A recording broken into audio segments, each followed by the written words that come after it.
We didn't start the fire. So today we are going to talk about a book called Scorched Grace by Margot Douaihy. And this is a mystery book.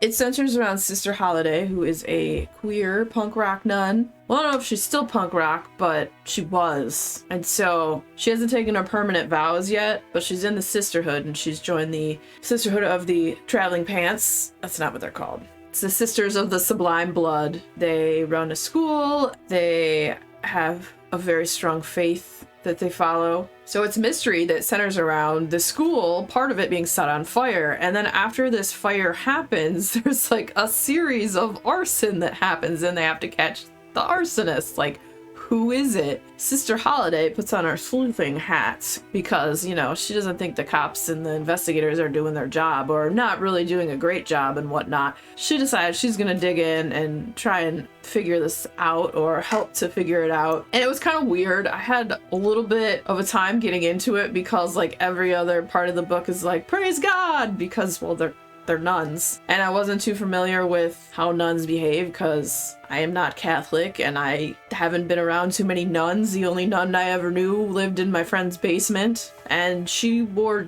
regular clothes. I never saw her in an actual habit. So I don't know what kind of nun she was. I don't know which ones are allowed to wear normal clothes. But yeah, June the nun. I'm trying to remember if she covered her head. I don't know. Is it weird that I had a friend that had a nun that lived in her basement? Anywho.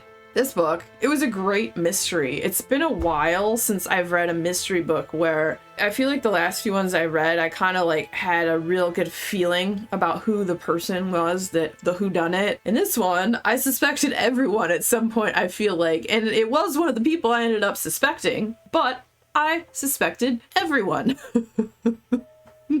You know, I went back and forth so many times. The writer, she literally makes you suspect everyone in this book, which is a good thing because it wasn't super obvious. But I feel like if you read a lot of mysteries, you might be able to guess who it was. But I don't read them like I used to when I was a kid. I used to read a lot more mysteries when I was a kid, and they were mainly just like Nancy Drew, and I remember trying to read Agatha Christie, but I could never really get into Agatha Christie, probably because I was younger. I should try to revisit Agatha Christie now that I'm older. Maybe I would enjoy it more, because I feel like I got really bored with those books, but maybe it's just the ones I tried, because my grandma really liked to read Agatha Christie. Grandma was a big mystery reader. That and those, the Cat Who books by Lillian Jackson Braun, which I still need to at least try one of those as well, because I like cats. I'm getting super sidetracked on this, holy crap. Okay, so this book, it had some really emotional parts. I thought it was a really good mystery. It kept you in suspense. I liked the way it was written. I read it over a few days. As I said, I suspected everyone at some point in time because anybody could have had a motive for this.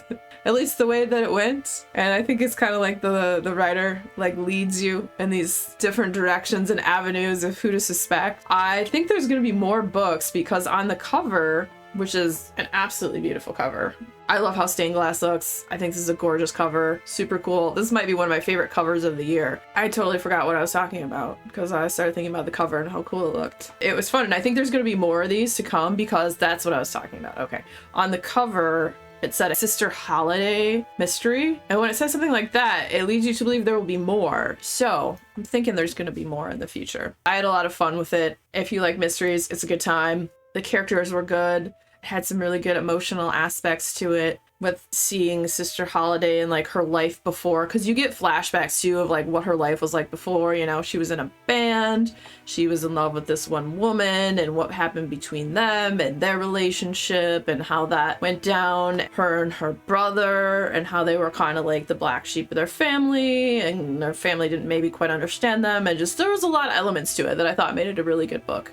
If you like mysteries and you like fiery stories with not your typical nuns. Do people like stories that have nuns in them? If you're a fan of books with nuns, but you know, punk rock queer nuns, if there's just a normal nun, that'd be kind of boring, then Scorched Grace might just be for you. And if you're a fan of mystery books, next video coming up will be another book that was a mystery. Well, it was a mystery book. Was the book a mystery? Maybe. And if you had fun hanging out today, hit that subscribe button, come back, see me again, and we'll talk about more bookish things and weird stuff.